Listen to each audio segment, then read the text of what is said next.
Hey everyone, and welcome to our next lesson on graphing. This is going to be our last lesson in Unit 1 before we get started with Unit 2, which will be on matter and energy. And we want to make sure that we have a good grasp on how to graph scientific data and how to analyze it before we continue on with the course. This is something that we'll be using throughout the year, not only graphing scientific data ourselves, collecting and graphing it, but analyzing it. And we'll look at a couple different techniques, interpolation and extrapolation. So you should be able to use both of those to analyze data after this lesson, and you should be able to appropriately graph scientific data by the end of this lesson. Now, a lot of this will probably be a review, but I just want to reiterate it to make sure that we're all following the best practice when it comes to graphing. And when we graph, we think back to the scientific method, we have an independent and a dependent variable. And one of those is something that we're trying to test, and the other one is how we're going to measure the effects of that factor that we're changing. So the independent variable, and I'll give you a mnemonic device here on one of the next slides to kind of organize this, but the independent variable is the factor in the experiment that we are able to change. It's the one that we're interested in. It's the one that we intentionally change a certain way to see how its effects might affect something else. And this independent variable always goes on the x-axis. So we think of a graph. We have our x on the horizontal and our y on the vertical. Our independent variable is always going to go on the x, which means the dependent variable, which is the result of how we change the independent variable. It's the data that we collect, the measurement that we made, that always goes on the y-axis. So the dependent variable is going to go on the y-axis. Now again, that's always our data or the measurements that we're taking. And I'll reiterate this again a little bit later on, but we always want to make sure that our graphs have some type of title that indicates what the graph is showing. So my mnemonic device for remembering independent variable and dependent variable is dry mix. And I'll explain what each one of these letters means. So the first part here, the dry, the D stands for the dependent variable. And that dependent variable responds. And responds means that it's going to change, the dependent variable is going to change, respond to a set change from the independent variable. And this is what we always measure. We measure the response. And the dependent variable is going to go on the y-axis. I'll put that y there just to reiterate that, the y-axis. So the dependent variable responds and goes on the y-axis. Now the mixed portion of this device, the M stands for manipulated. And I'll explain that in a second. The I stands for the independent variable. And the independent variable is the one that we manipulate. We control how much sunlight the plant is exposed to. We control what the temperature is in the room when we're measuring respiration. So the independent variable we can manipulate and control to our liking. And that variable is always going to go on the x-axis. So that's my device for how to remember your independent and dependent variables and where to place them. Now we'll do a little example of identifying independent and dependent variables from a setup, an experimental setup. So we have a scientist that sets up a chemical reaction, measures the reaction rate as temperatures increase by applying heat. Now sometimes these can be kind of hard to try and identify, but we want to first see what is this scientist interested in manipulating. So we want to try and focus on what the scientist in this case is controlling, what he's manipulating. Now he has a chemical reaction. This is part of the experiment. And he's measuring something. Now when he's measuring something, back here, whatever he's measuring, that's always going to be our dependent variable. So the data that we collect, whatever we're going to measure, that's going to be our dependent variable. So in this case, it's going to be the reaction rate. And I'll clean that up a little bit.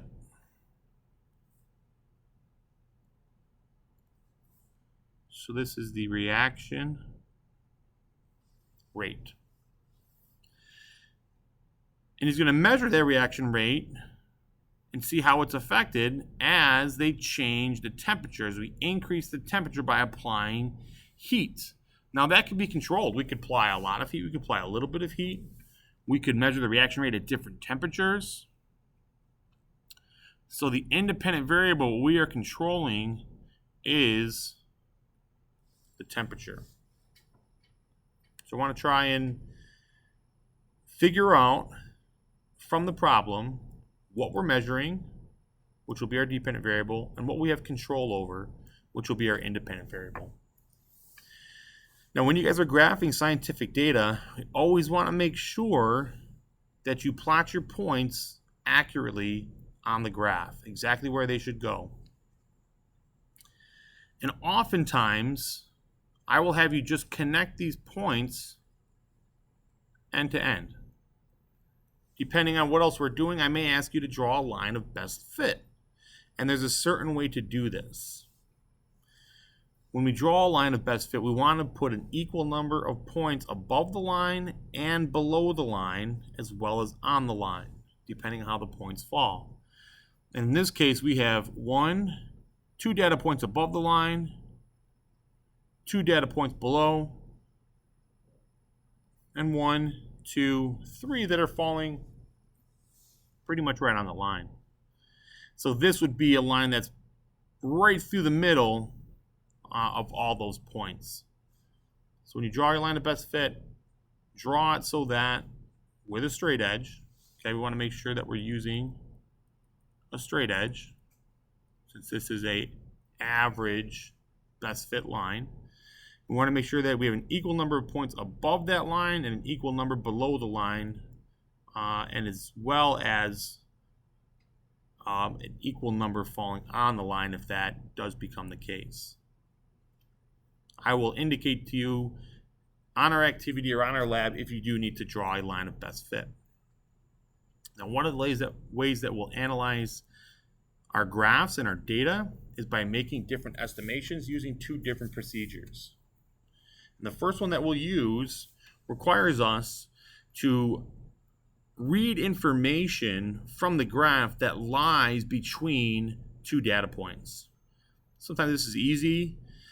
Now, if we are using a line of best fit or if the data fits a nice straight line, but either way, interpolation has to do with finding a value that lies in between 2 different points and tracing that value back to one of the axes, whether it's the y or the x. And when we look for information in between 2 data points, we call this interpolation. Now, if we try and analyze our data or figure out a data point that is beyond what we collected, maybe we only collected information to this point that's the extent of our data, but we want to make an estimate. Well, what if the height went beyond 2 feet, or what if the temperature went beyond 100 degrees? What do we think would happen based off of the relationship from the data that we have? So if we wanted to find a point here that's beyond the data that we collected, we are going to do a process called extrapolation. And that's reading your graph outside of the data that we have. So interpolation is reading information between data points from the data we collected, and extrapolation is reading data or predicting what the value might be beyond data that we collected. The two relationships that you have to be able to identify amongst our data when we're analyzing scientific data are a direct relationship and an indirect or inverse relationship. Now, in a direct relationship, the change in the y value is in the same direction as the change in the x value. Meaning, if the values on the y-axis increase, the values on the x-axis will also decrease, and vice versa. The y values increase, the x values increase. An indirect relationship is going to have the opposite. So as y values decrease, our x values increase. Or our y values might increase and our x values would decrease. And it creates this general form of line which we call an indirect relationship. The best way to identify which is which by looking at it or looking at the values on the x and y axes and seeing in which direction they're changing and comparing. This is what I would expect your graphs to look like. This is a good graph. I'll go over each of the points here that I look for when you guys will graph. Number one thing I always look for, what am I looking at? Make sure you have a title on every single graph. You want to put that above the graph, you could also put it below the graph. Axes need a label, and axes need units. What are we looking at on the axes? How are we measuring it? Same thing with the y. Units and a label. Your scales have to be evenly spaced on each axis. If it's not a good graph. You will lose points for not having an appropriately scaled graph. And this has to be the same on the x and the y. We want an even rate of change moving up and down the graph. Our points are plotted clearly. They are surrounded with a circle to help identify them, and we have a line of best fit drawn with an appropriate number of lines above and below our line of best fit. We can now then analyze this data and use it for whatever we need to. So make sure you're including all these components when you are graphing. Now, I generally like to end these presentations with a little bit of a joke, and I will apologize for not adding more jokes because I really only update them periodically. If you guys have any questions, make sure you write them down and come get your questions answered. Have a great day.